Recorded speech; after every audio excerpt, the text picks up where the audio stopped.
What's up guys, Joe here, and today we're back with another video regarding the BMW V8, the N62 V8. I'm sure this video can apply to other engines as well that have a similar format, similar diagnostic system, and overall a similar issue. You may even see it with other manufacturers' engines as well.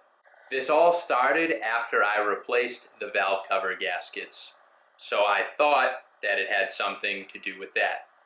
Now, when performing the valve cover gasket job, a lot of components had to be removed from the top of the engine, the timing cover gaskets, the valve covers, a lot of sensors and plugs and wires, as well as the intake manifold.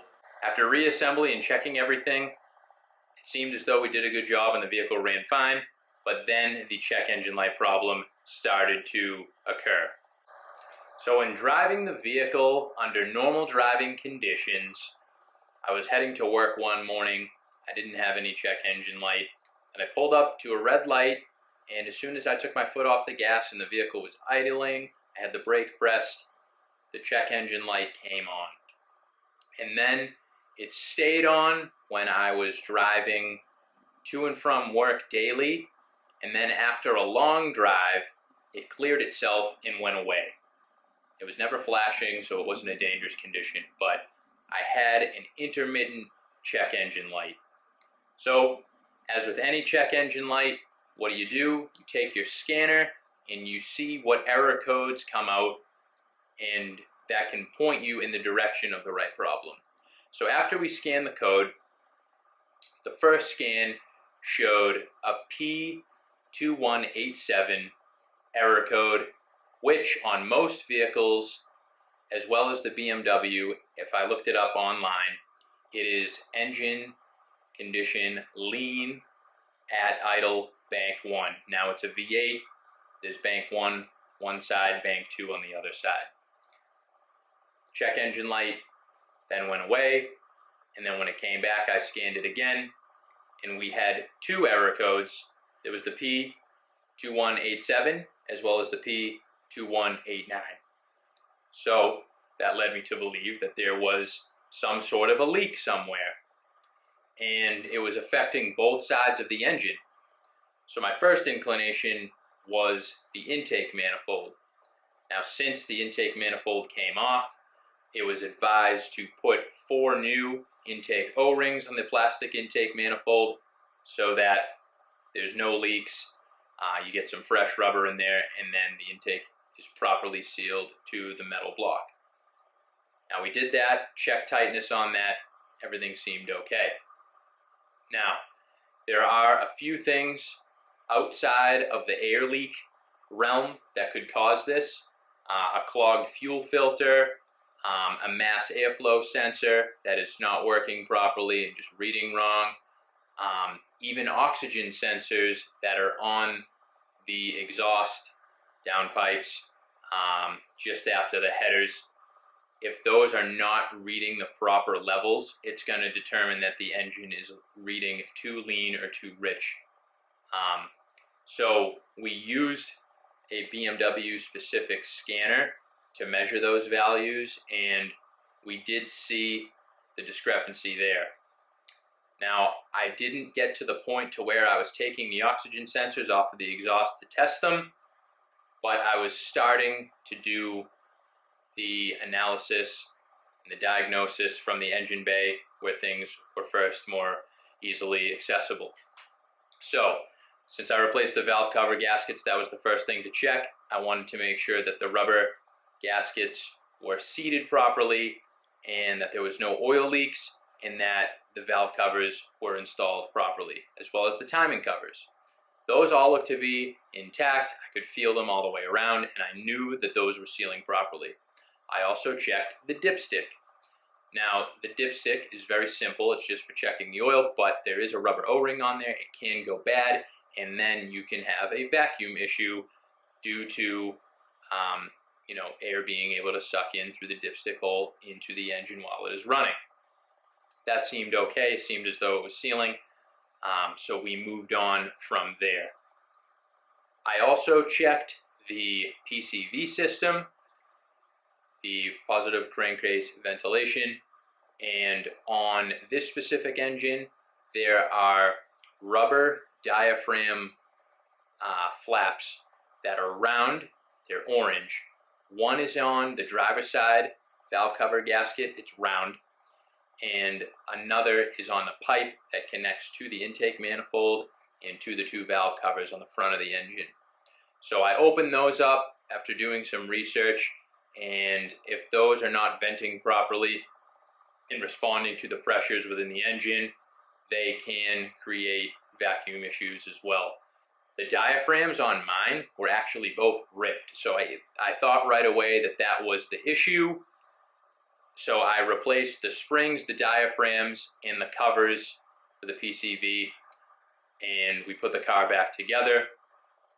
We took it for a drive, went a few days, seemed as though we were still having the same issue. So we knew that it wasn't the PCV. After that, I decided to perform a smoke test. So what we did was we, blew some smoke into the top of the engine with the atomizer, and we wanted to see if smoke was making its way out in any crevices or through any gaskets or anything like that to determine the leaks. So after blowing the smoke in both sides of the engine, we were quickly able to notice that smoke was escaping on the backside of the engine at the top. Now right there is where the camshaft position sensors are located. There's an exhaust one and an intake one on both sides. So there's 4 total sensors.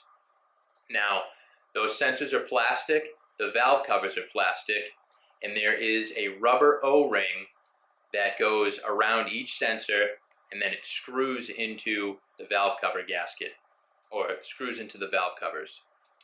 Now, when I did this job with the valve covers, I did not purchase new rubber O-rings, so I used the existing O-rings only for the camshaft position sensors. Now, we saw smoke coming out around the O-ring placement area and up from those sensors. And that right there told me that too much air was getting by them, and that was probably the culprit. So we greased up and lubricated the O-rings and properly set them in there. And after starting the car and driving it and letting the codes clear on its own, we determined that that was the cause of the leak. So big lesson learned here is that whenever you're working on any engine where there are gaskets, O-rings, anything made out of rubber, and you open something and you're in there, and especially if the car has more than 100,000 miles, especially if it's more than 7, 8, 9, 10 years old, always put new rubber parts in, because they will fail, they will dry out, they will leak, and they will create problems that are hard to chase down. So, lesson learned there with that. Another side issue that this leak was creating was that since that check engine light was on and we had that error code, that was an emissions fault. So when taking the vehicle for the yearly emissions check, it had failed, and then I had 60 days to fix it, and it was becoming a problem. So I had to make sure that this was resolved before bringing the car back for another re-inspection to finally get it to pass. So now it is passed. We are going to actually replace those gaskets, those O-rings that are on those sensors, and make sure that there isn't anything else that could cause that type of leak. The sensors and the computer do a good job regulating the pressure inside of the motor, so if there's any components that are failed, any rubber that's bad, anything that's leaking, it's going to really throw it off. The vehicle will idle rough, kind of stutter off the line or struggle off the line, or behave kind of funky when you're cold starting it, when you're changing gears and it's at idle. So they're small things, but overall for the drivability and the function of the car, they're very important. So you do not want to overlook these types of things. Definitely recommend having a nice scan tool on hand if you don't have it. There's a BMW specific one that I use that goes through and it knows all of the BMW codes. I'll put that scanner down in the comments, you know, as well as all the other tools that we use here. But that's pretty much it. Let me know if you have any questions below.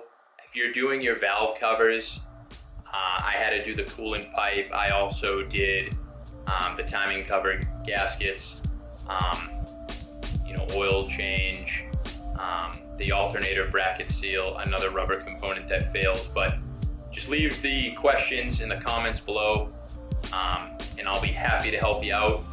And good luck motoring in your BMW 5 Series. Thanks for your time, and we'll catch you in another video. Bye now.